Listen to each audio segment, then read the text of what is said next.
প্রধান উপদেষ্টা ঘোষণা করার পরও আমার ধারণা আপনাকে অনেকে প্রশ্ন করেছে যে নির্বাচন কি আসলে ফেব্রুয়ারিতে হবে।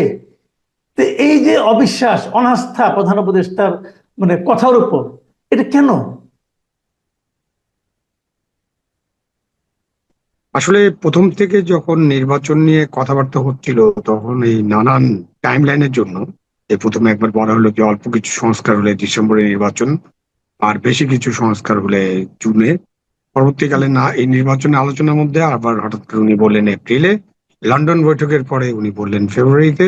এবং সেটা নিয়ে আবার জামাতে ইসলাম যখন রেসপন্স করলো, তখন উনি আবার সেখানে থাকলেন না। পরে আবার ফেব্রুয়ারিতে নির্বাচন হবে প্রথম সপ্তাহের দিকে বা দ্বিতীয় সপ্তাহে, রমজানের আগে আগে এটা ঘোষণা হয়েছে।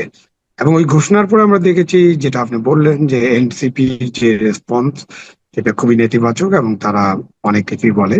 তারা তো প্রথমে বলছিল যে বিচার শেষ না হলে বা বিচারে কাউকে ফাঁসিতে না ঝুলালে নির্বাচন কেন, সংস্কার শেষ না করে নির্বাচন কেন। আর এর মধ্যে জামাতে ইসলাম এবং ইসলামী দল, অন্য আরো কয়েকটি দল, তারা পিয়ার পদ্ধতিতে একটা নির্বাচনের ব্যাপারে আন্দোলন আন্দোলন দানা বাঁধার চেষ্টা করছে। এই সব মিলিয়ে তখন মনে হচ্ছে যে একটা দেশে যদি নির্বাচন হয়, তাহলে দেশের সকল রাজনৈতিক দলকে সেই নির্বাচনে অংশগ্রহণ করতে হবে। আমরা যদি অতীতের তিনটা নির্বাচনের কথা চিন্তা করি, 14-তে একতরফা, 18-তে রাতের বেলা, 24-এ আমি তুমি ডামি নির্বাচন, এবং এই যে আমি তুমি ডামি নির্বাচন এবং 14 নির্বাচনে দেশের সবচেয়ে বিরোধী দল এবং অন্যান্য দল যে অংশগ্রহণ করেনি, যার কারণে নির্বাচনটা গ্রহণযোগ্য হয়নি।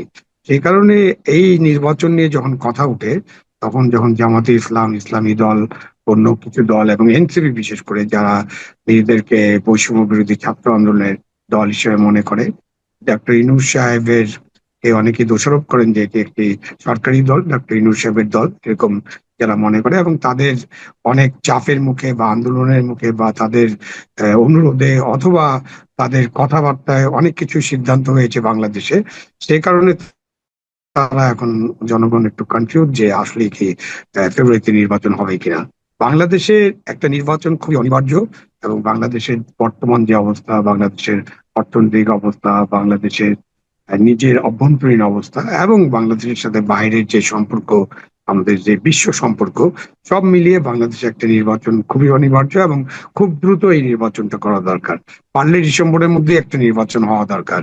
কিন্তু এখানে নানান ধরনের কথাবার্তার মুখে হয়তো জনগণ এখন হতাশা বা জনগণ সন্দেহ অথবা আস্থাহীনতায় ভুগছেন। তাই আপনাকে আমাকে অনেককে এটা জিজ্ঞাসা করেন যে আসলে কি ফেব্রুয়ারিতে নির্বাচন হবে কিনা।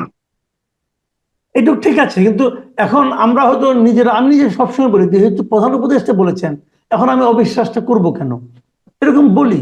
কিন্তু এটা বলার পরেও আপনি যেটাকে বললেন যে এনসিপি কে মনে করা হয় যে প্রধান উপদেষ্টারই দল, তো সেই এনসিপির নেতৃবৃন্দ যখন এমন এমন কথা বলেন যে এই না হলে, এটা বাস্তবায়ন না হলে নির্বাচন হবে না, যে জিনিসটা নাকি নাসিরুদ্দিন পাটোয়ারি বললেন যে ফেব্রুয়ারিতে নির্বাচন হবে না, সে বলতেছে কারণ এটা বাস্তবায়ন না হলে জুলাই সনদ 1 ইঞ্চিও 1%ও ছাড় দেওয়া হবে না, এগুলি নাহিদ ইসলাম বলতেছে। তাহলে উনি বলছেন নির্বাচন হবে, আর উনার যারা মানে আপনার উনার যে দলের যে নেতা, তারা বলতেছে নির্বাচন হবে না। তো এটাও কি মানুষের মধ্যে অনাস্থা তৈরির একটা কারণ, নাকি আবার ওনার সঙ্গে ওনার সৃষ্ট দলের মধ্যে কোনো দূরত্ব তৈরি হয়েছে বলে মনে হয় আপনার কাছে? আহ এমনিতে অ্যাপারেন্টলি মনে হয় যে একটা দূরত্ব, কেন উনি এক কথা বলছেন এবং উনার যারা শিষ্য তারা আরেক কথা বলছেন। এটাতে স্বাভাবিকভাবে যখন আপনি দেখবেন, তখন মনে হতে পারে যে এটা তাদের মধ্যে দূরত্ব হয়েছে কিনা। আবার অনেকেই মনে করেন যে এটা ফ্রেন্ডলি গেম কিনা, উনি এক ধরনের কথা বলছেন এবং উনার লোকজন আরেক ধরনের কথা বলছেন। এটাও অনেকে মনে করেন। আবার এটাও তো সত্য যে তাদের প্রভাবটা অনেক বেশি সরকারের উপরে। এবং তারা তো সরকারের, যখন ডক্টর ইউনূস সাহেব যখন দায়িত্ব নেন, তখন তিনি বলেই দিয়েছেন ছাত্ররা হচ্ছে আমার নিয়োগকর্তা, মানে তারাই তার নিয়োগকর্তা। সুতরাং নিয়োগকর্তা যেভাবে কথা বলেন সেইভাবেই তো কর্মচারী চলার কথা। এই সব মিলে বিষয়টা একেবারে জগা খিচুড়ি পাকিয়ে যাওয়ার মতো, যে কাকে বিশ্বাস করব, কাকে করব না। এবং এনসিপি যে এ পর্যন্ত যে সমস্ত বিষয়ে দাবি দেওয়া করেছে, তার তো অনেকগুলোই বাস্তবায়িত হয়েছে, যে কারণে তাদের কনফিডেন্স লেভেলটাও বেশি হাই, যে তারা যেটা মনে করছেন তারা সেটা আদায় করে ছাড়বেন, এরকম তাদের মধ্যে একটা কনফিডেন্স আছে। সুতরাং তাদেরকে তো ছোট শক্তি বলে, তাদের পপুলারিটি কেমন, তাদের এখনো রেজিস্ট্রেশন হয়নি, নানান কথা বলে তো তাদেরকে খুব অ্যাভয়েড করা যাবে না। তারা যেটা চাবেন সেটা হবে না, এরকম বলা যাচ্ছে না এই মুহূর্তে। তবু আমাদেরকে দেখতে হবে যে আসলে ডক্টর ইউনূস কতটা তার যে ডিক্লারেশন বা তার যে ওয়াদা অথবা তার যে ঘোষণা, সেই ঘোষণায় কতটা শক্ত থাকতে পারেন, এটা শেষ পর্যন্ত দেখতে হবে। জি। আরেকটা বিষয় আমি একটু জানতে চাচ্ছি, এটা তো অগাস্ট মাস। আমাদের আমাদের এর আগেও অগাস্ট মাস নানাভাবে দেখেছি দেশে পালিত হতে। এটা নিয়ে নানা ধরনের বিতর্ক কিন্তু হচ্ছে এখন এই পরিবর্তিত পরিস্থিতিতে। এটা যেন আগে যেমন মানে আপনার 15ই আগস্ট কেউ জন্ম নিলে সে মনে করতাম দুর্ভাগ্য, আমার জন্মদিন পালিত হবে না। আবার এখন যেন মনে করা হচ্ছে যে ওই দিন কিছু করলেই সেটাই যারা করতে যাবে তারাই হুমকির মুখে পড়বে। প্রেস সেক্রেটারি যিনি আছেন উনি তো একজন সরকারি কর্মকর্তা, তো উনিও বলেছেন যে 15ই আগস্ট পালন করলে তার বিরুদ্ধে আইনগত ব্যবস্থা নেওয়া হবে। তো আওয়ামী লীগের রাজনৈতিক কর্মকাণ্ডের উপর এক ধরনের নিষেধাজ্ঞা আছে, কিন্তু 15ই আগস্ট কি পালন করার অর্থ রেখে রেখে আওয়ামী লীগের কার্যক্রম, রাজনৈতিক কার্যক্রম নাকি এর বাইরেও হতে পারে? এবং এই ব্যাপারে প্রধান উপদেষ্টার যিনি প্রেস সেক্রেটারি উনি আইনগত কি ব্যবস্থা নিতে চান, কোন আইনে এটা উনি আটকাতে চাচ্ছেন? ওনার বিষয়টা আসলে পরিষ্কার না, এবং আমাদের যখন আমরা প্রধান উপদেষ্টা প্রেস সেক্রেটারি বা প্রেসিডেন্টের প্রেস সেক্রেটারি অথবা প্রধানমন্ত্রী প্রেস সেক্রেটারি এরকম পজিশনে যারা কাজ করেন, তারা কিন্তু প্রধানত তাদের যে তিনি যার অধীনে কাজ করছেন বা যার সাথে কাজ করছেন, তিনি যা মনে করেন সেটাই বা তিনি যা জনগণকে জানাতে চান সেটা প্রকাশ করাই তাদের দায়িত্ব। বাট আমাদের তো প্রেস সেক্রেটারি সাহেব অনেক সময় অনেক বাড়তি কথাবার্তা বলেন, এবং উনি এটাও বলেছেন, এরকম দাবি করা হয় প্রেস উইং থেকে, যে উনি কোনো কথাই বলেন না যেটা প্রধান উপদেষ্টা তাকে বলতে বলেন না। সুতরাং এটা আপনি প্রধান উপদেষ্টার কথা হিসেবে মনে করতে পারেন। যাই হোক, আমরা এখন প্রেস সেক্রেটারি যেহেতু বলেছেন, প্রধান উপদেষ্টা নিজে থেকে কিছু বলেন নাই, আমরা যদি প্রেস সেক্রেটারির কাছেও থাকি, তাহলে জিনিসটা হচ্ছে যে 15ই আগস্ট তো হলো জাতির পিতা বঙ্গবন্ধুকে হত্যা করা হয়েছিল সপরিবারে, এবং এটা একটা শোকাবহ দিন। এটা আওয়ামী লীগ যেভাবে অতীতে পালন করেছে বা আওয়ামী লীগ যেভাবে এটাকে আহ, অনেক ঘটা করে পালন করেছে বলা যায়, বা অনেক বড় করে পালন করেছে, অনেক কিছু করেছে, সেই রকমটা তো হয়তো অনেকের পছন্দ না, অনেকে সেটা ভালোভাবে নেননি, এটা হতে পারে।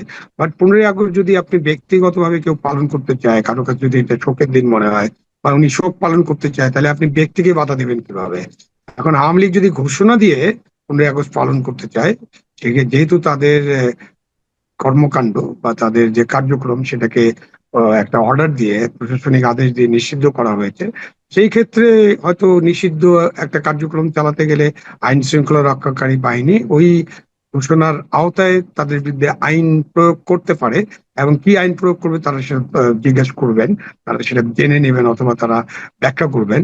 তো সেই ক্ষেত্রে উনি যদি এটা মনে করে থাকেন যে 15ই আগস্ট যদি হঠাৎ করে আওয়ামী লীগ কিছু করতে যায়, মিছিল নিয়ে যেতে চায়, তাহলে হয়তো তাদের উপরে আইন প্রয়োগ করা হবে, এরকমটা উনি পরিষ্কার করেননি।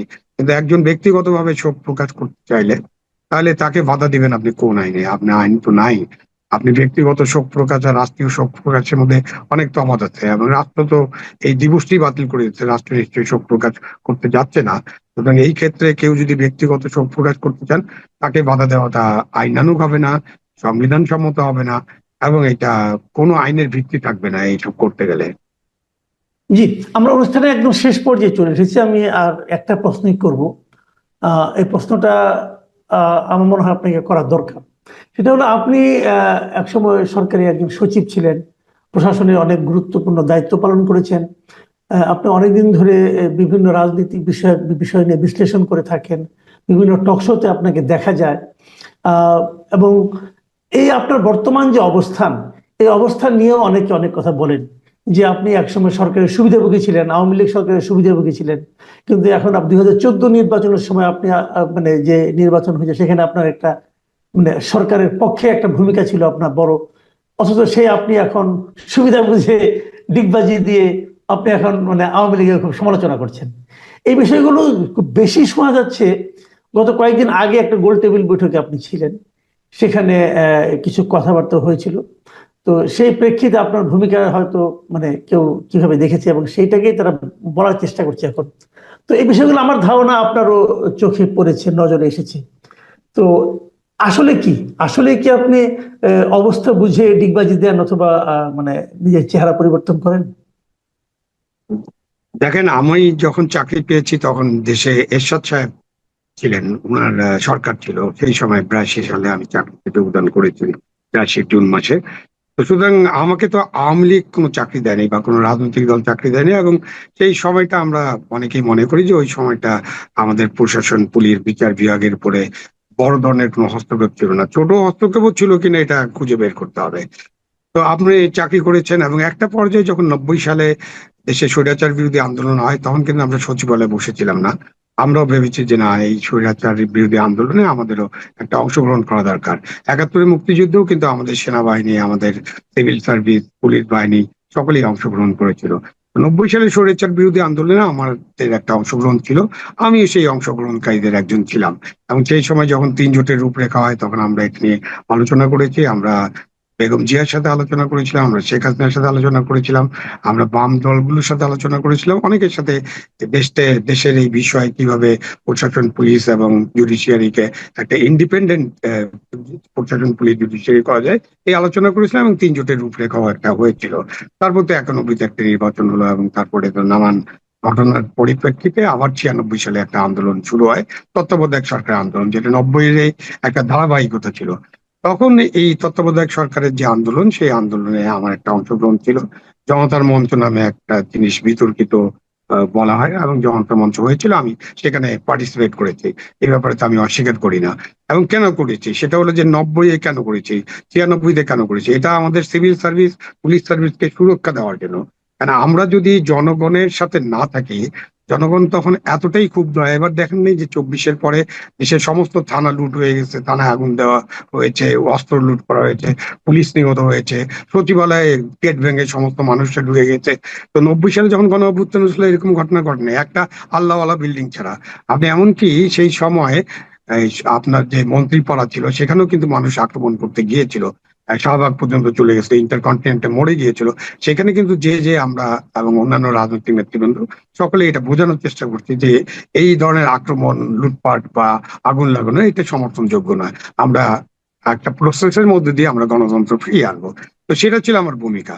এবং আপনি যদি 14 সালের কথা বলেন, আমি 14 সালের জানুয়ারি মাসে আমি রিটায়ারমেন্টে চলে গেছি। ওই সুতরাং 14 নির্বাচনের আগে 12 সালে নির্বাচন হয়েছিল, আমি যখন স্থানীয় সরকার সচিব ছিলাম।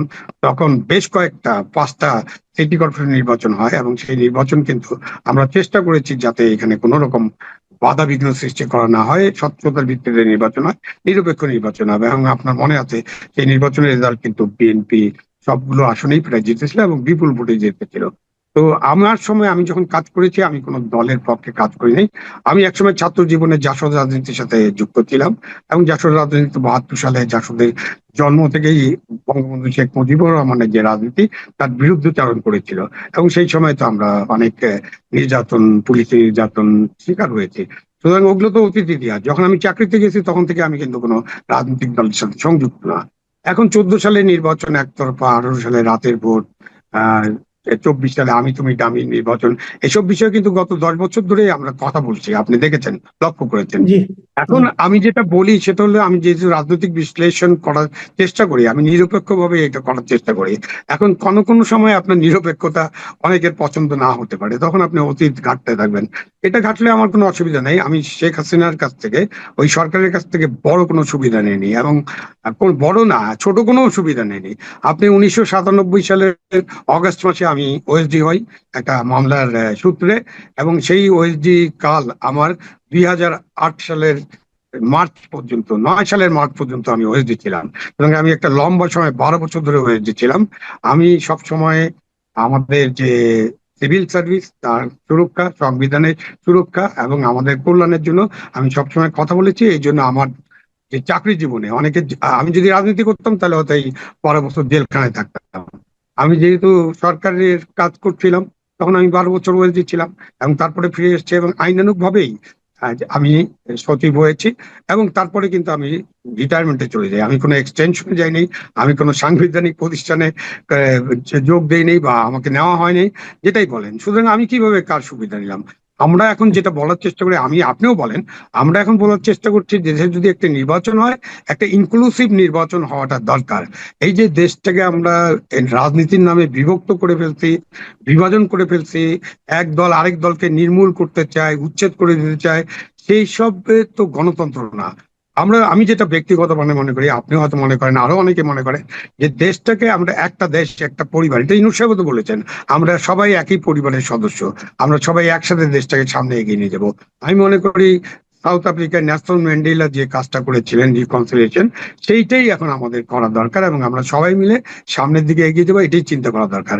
এখন আপনি একটা দলকে পছন্দ করেন, আমি একটা দলকে পছন্দ করি, তিনি একটা দলকে পছন্দ করেন, ওইটা যদি আপনার বিশ্লেষণের ভিত্তি হয়, তাহলে তো আপনি নিরপেক্ষ বিশ্লেষণ করতে পারবেন না। সুতরাং নিরপেক্ষ থাকাটা খুব কঠিন, এবং নিরপেক্ষ থাকার কিন্তু একটা বড় সংগ্রাম, বড় যুদ্ধ।